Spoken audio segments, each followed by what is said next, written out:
नमस्कार, मैं नेहा भारद्वाज आप सभी का बहुत बहुत अभिनंदन करती हूँ। भारत की संस्कृति बहुआयामी है, जिसमें भारत का महान इतिहास, विस्तृत भूगोल और सिंधु घाटी की सभ्यता के दौरान बनी और आगे चलकर वैदिक युग में विकसित हुई। बौद्ध धर्म एवं स्वर्ण युग की शुरुआत और उसके साथ बढ़ती चली आ रही है। हमारी भारतीय सभ्यता और संस्कृति का क्या वर्तमान स्वरूप है, आइए इसको विस्तार से समझते हैं। भारतीय संस्कृति और सभ्यता। भारतीय संस्कृति और सभ्यता विश्व की सर्वाधिक प्राचीन एवं समृद्ध संस्कृति और सभ्यता है। इसे विश्व की सभी संस्कृतियों की जननी माना जाता है। जीने की कला हो, विज्ञान हो या राजनीति का क्षेत्र, भारतीय संस्कृति का सदैव विशेष स्थान रहा है। अन्य देशों की संस्कृतियां तो समय की धारा के साथ साथ नष्ट होती रही है, किंतु भारत की संस्कृति और सभ्यता आदिकाल से ही अपने परंपरागत अस्तित्व के साथ अजर और अमर बनी हुई है। क्या है संस्कृति शब्द का अर्थ? तो संस्कृति किसी देश, जाति और समुदाय की आत्मा होती है। संस्कृति से ही देश, जाति या समुदाय के उन समस्त संस्कारों का बोध होता है जिनके सहारे वे अपने आदर्शों, जीवन मूल्यों आदि का निर्धारण करता है। अतः संस्कृति का साधारण अर्थ होता है संस्कार, सुधार, परिष्कार, शुद्धि, सजावट इत्यादि। आज के समय में सभ्यता और संस्कृति को एक दूसरे का पर्याय समझा जाने लगा है, लेकिन वास्तव में संस्कृति और सभ्यता अलग अलग होती है। सभ्यता का संबंध हमारे बाहर के ढंग से होता है, जैसे खान पान, रहन सहन, बोलचाल आदि, जबकि संस्कृति का संबंध हमारी सोच, चिंतन और हमारी विचारधारा से होता है। संस्कृति का क्षेत्र सभ्यता से कहीं अधिक व्यापक और गहन होता है। सभ्यता का अनुकरण किया जा सकता है, लेकिन संस्कृति का अनुकरण नहीं किया जा सकता, जबकि संस्कृति में कला, विज्ञान, संगीत, नृत्य और मानव जीवन की उच्चतर उपलब्धियां सम्मिलित है। अतः यही कहा जा सकता है कि सभ्यता वह है जो हमें बनाते हैं तथा संस्कृति वह है जो हम हैं। वसुधैव कुटुंबकम।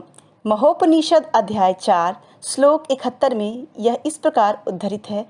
अयम बंधुरयम नेति गणना लघु चेतसाम उदारचरितानम तु वसुधैव कुटुंबकम। अर्थात यह मेरा बंधु है, वह मेरा बंधु नहीं है, ऐसा विचार या भेदभाव छोटी चेतना वाले व्यक्ति करते हैं।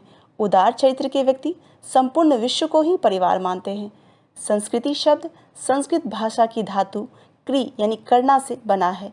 इस धातु से 3 शब्द बनते हैं, प्रकृति यानी मूल स्थिति, संस्कृति परिष्कृत या स्थिति और कृति अवनीति या स्थिति। संस्कृति का शब्दार्थ क्या हुआ?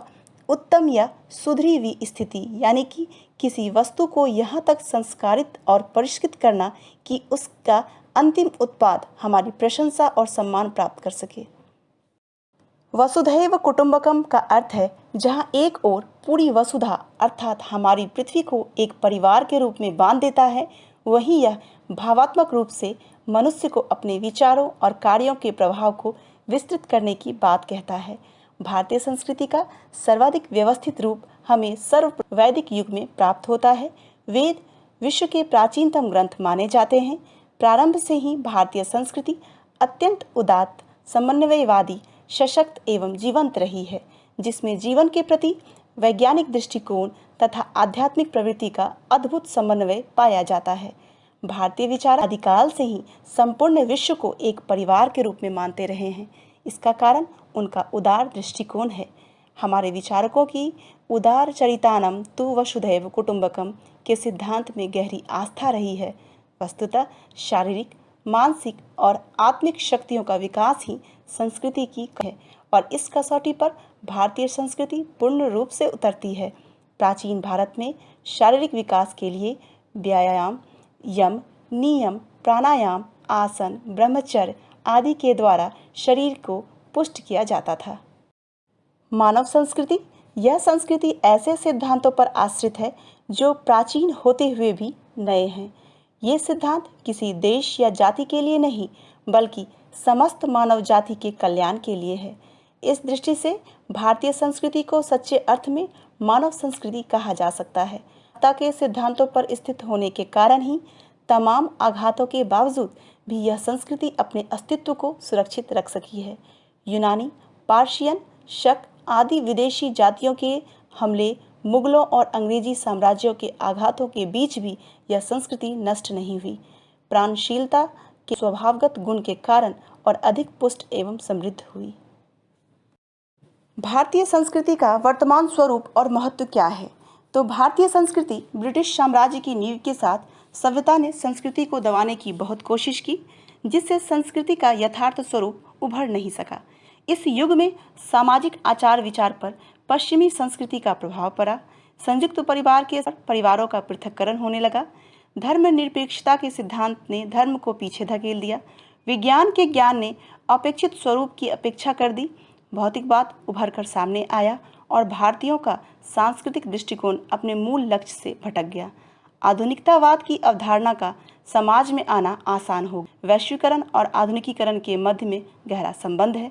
जब भारतीय संस्कृति का स्वरूप आधुनिक हो गया, तब निश्चित दिशा में होने वाले परिवर्तन भी दिखाई देने लगे। महिला को उचित स्थान मिला, अर्थात बदली हुई संस्कृति में महिलाओं के प्रति सोच बदली। अब उसे सशक्तिकरण की ओर ले जाने के प्रयास किए जाने लगे। कई आंदोलन और चर्चाओं का सहारा लिया गया। इस प्रकार सांस्कृतिक मानववादी और व्यक्तिवादी स्वरूप देखने को मिला।